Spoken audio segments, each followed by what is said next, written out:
নমস্কার বন্ধুরা, Indian village food চ্যানেলে আজকে আমি চিকেনের ঝোল করে দেখাবো আলু দিয়ে।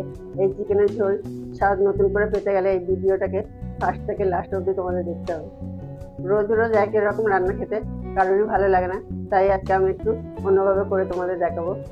চলুন বেশি সময় না নষ্ট করে রেসিপিটা দেখে নিই।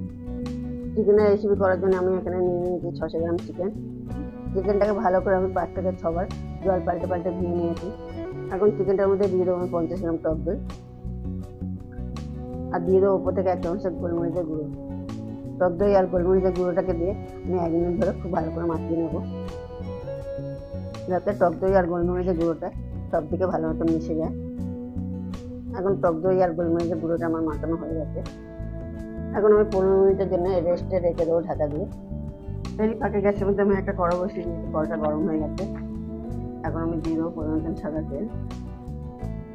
এখন আমি তেলের মধ্যে দিয়ে দেবো বেশ কিছু গোটা গরম মশলা, একটা দারচিনি কাঠ, একটা এলাচ আর 2টো লবঙ্গ। প্রায় 1 সেকেন্ড ধরে নাড়ি চিড়ে হালকা করে ভেজে নেবো। এখন আমি দিয়ে দেবো 5টা মিডিয়াম সাইজের পেঁয়াজ কুচি। পেঁয়াজটাকে ভালো করে নাড়ি চিড়ে আমি 2 মিনিট ধরে ভেজে নেবো। এতে কি হবে, পেঁয়াজটা আগে থেকে অনেকটা নরম হয়ে যাবে। 2 মিনিট ধরে পেঁয়াজটাকে আমি ভালো করে নাড়ি চিড়ে নিয়েছি। পেঁয়াজটা আগে থেকে অনেকটাই নরম হয়ে গেছে।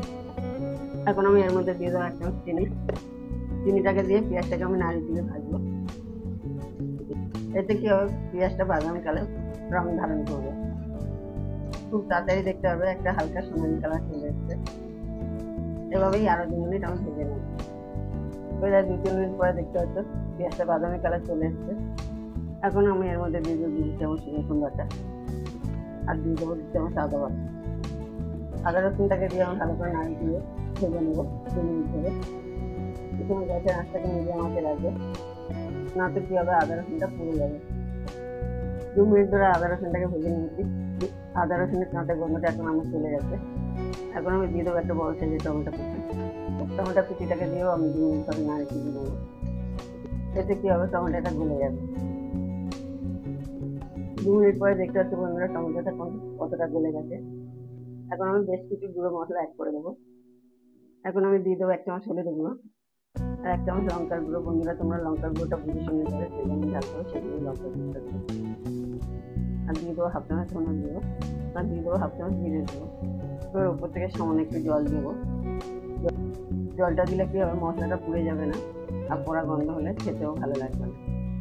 এখন এভাবে নাড়াচাড়া করে আমি 4 থেকে 5 মিনিট মশলাটাকে কষিয়ে নেব। এতে কি হবে, মশলার কাঁচা গন্ধটা চলে যাবে। এটা 5 থেকে 6 মিনিট পরে দেখতে পাচ্ছি মশলাটা আমার কষানো হয়ে গেছে, আর চারিদিক থেকে তেল ছেড়ে দিয়েছে দেখতে পাচ্ছি। এবং আমি রেখে দেওয়া মাংসগুলোকে একে একে দিয়ে দেবো। এইভাবে চিকেন একদিন বানাও, যারা রোজ চিকেন খায় না তারাও খাবে এভাবে চিকেন বানায়। এখন আমি মশলাটাকে 2 মিনিট সময় নিয়ে ভালো করে মাখিয়ে নেবো চারিদিকে, যাতে চিকেনের সাথে মশলাগুলো লেগে যায়। 2 মিনিট পরে বেশ মাংসটাকে নাড়িয়ে তুলে নিয়েছি। এখন আমি 5 থেকে 6 মিনিট এভাবে নাড়িয়ে তুলে ভালো করে আমি কষাবো। ঠিক ঘড়ি ধরে আমি এভাবেই কষাতে থাকবো। 5 থেকে 6 মিনিট পরে দেখতে পাচ্ছ 6 মিনিট 5 মিনিট ধরে এভাবে চিকেনটাকে ভালো করে কষিয়ে নিয়েছি। এখন আমি দিয়ে দেবো বেশ কেটে কিছু আলু। আলুটাকে দিয়ে আমি ভালো করে নাড়িয়ে তুলে নেবো, আর চিকেনটাকে আলু দিয়ে আমি 10 মিনিট ধরে আরও কষিয়ে নেব। এতে কি হবে, আলু আর চিকেন দুটোই একসাথে ভালো মতো কষা হবে। এতে কি হবে, আলুটাও ভাজা ভাজা হয়ে যাবে আর চিকেনটাও কষানো হয়ে যাবে। চিকেনটা তোমরা অনেকে অনেকভাবে খেয়ে দেখেছো, আজকে তোমরা এভাবেই খেয়ে দেখো, খুবই খেতে ভালো লাগবে।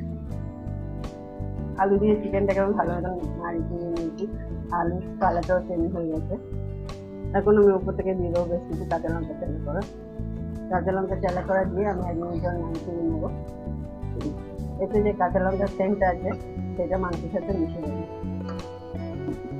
1 মিনিট ধরে নাড়াচাড়া করে নিলাম, দেখবে কাঁচা লঙ্কার সেন্টটা সঙ্গে সঙ্গে ছেড়ে দেবে। এখন আমি দিয়ে দেবো ওপর থেকে পরিমাণ জল। আমি এখানে 1 লিটার জল ব্যবহার করছি। জলটাকে দিয়ে ভালো করে নাড়িয়ে তুলে দেবো। জলটাকে দিয়ে আমি খুব ভালো করে নাড়িয়ে তুলে দিয়েছি। এখন আমি জলটাকে ফুটতে 2 থেকে 3 মিনিট সময় দেবো।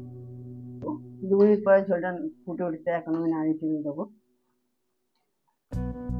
এখন আমি উপর থেকে দিয়ে দেবো পরিমাণ মতো নুন। নুনটাকে দিয়ে ভালো মতন একটু নাড়িয়ে তুলে দেবো যাতে নুনটা সমস্ত দিকে মিশে যায়। এখন আমি 15 মিনিটের জন্য ঢাকা দিয়ে রেখে দেবো যাতে আলু আর চিকেনটা ভালো মতন সিদ্ধ হয়। 15 মিনিট পরে আবারও আমি ঢাকনাটা খুলবো, খুব ভালো করে এখন আমি নাড়িয়ে তুলে দেবো। তোমরা যারা যারা আমার এই মাত্র ভিডিওটাকে দেখবে তারা তারা আমার চ্যানেলে সাবস্ক্রাইব করুন, কমেন্ট করুন, লাইক করুন আর বেশি বেশি করে শেয়ার করুন।